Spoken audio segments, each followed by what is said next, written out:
अस्सलाम वालेकुम। मेरे YouTube फैमिली आप सभी का हमारे चैनल पर स्वागत है। आज हम आपके लिए लेकर आए हैं रमजान के महीने में कुरान पाक कब और कैसे नाजिल हुआ। लिए विस्तार से जानते हैं माह रमजान में कुरान कब और क्यों नाजिल हुआ। माह रमजान में कुरान नाजिल होने का विशेष महत्व है। कुरान का नुज़ूल अवतरित होना रमजान के महीने में शुरू हुआ था। कब नाजिल हुआ?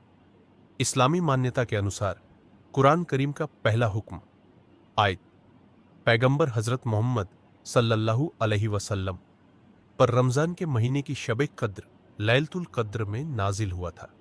यह पहली आयत सूरह अल अलकब 996 1 से 5 की थी, जिसमें पढ़ने इक्रा का हुक्म दिया गया था। क्यों नाजिल हुआ? एक, इंसानों की रहनुमाई के लिए कुरान इंसानों के लिए एक हिदायत मार्गदर्शन है जो सही और गलत का फर्क समझाने के लिए नाजिल किया गया। 2, अल्लाह की किताब और शरीयत को मुकम्मल करने के लिए इससे पहले तौरात, जबूर और इंजील जैसी आसमानी किताबें आई थीं, लेकिन कुरान को आखिरी और मुकम्मल किताब के तौर पर भेजा गया। 3, इस्लामी शरीयत की बुनियाद रखने के लिए कुरान के जरिए इस्लाम का कानून और नियम कायदे स्थापित किए गए। सबूत कुरान से। कुरान में अल्लाह ने खुद फरमाया, रमजान का महीना वह है जिसमें कुरान नाजिल किया गया, जो लोगों के लिए हिदायत है और जिसमें साफ साफ निशानियां हैं मार्गदर्शन की और हक बाटिल में फर्क करने की। सूरह अल बकरा 285। नुज़ुल का तरीका कुरान धीरे धीरे लगभग 23 सालों में नाजिल हुआ।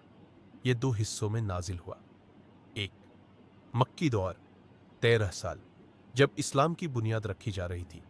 2, मदीनी दौर 10 साल जब इस्लामी समाज और शरीयत के कानून स्थापित किए जा रहे थे।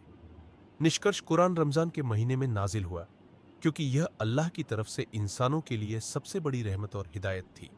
इसका पहला नुज़ुल लैलतुल कद्र में हुआ और फिर 23 सालों तक यह धीरे धीरे मुकम्मल हुआ।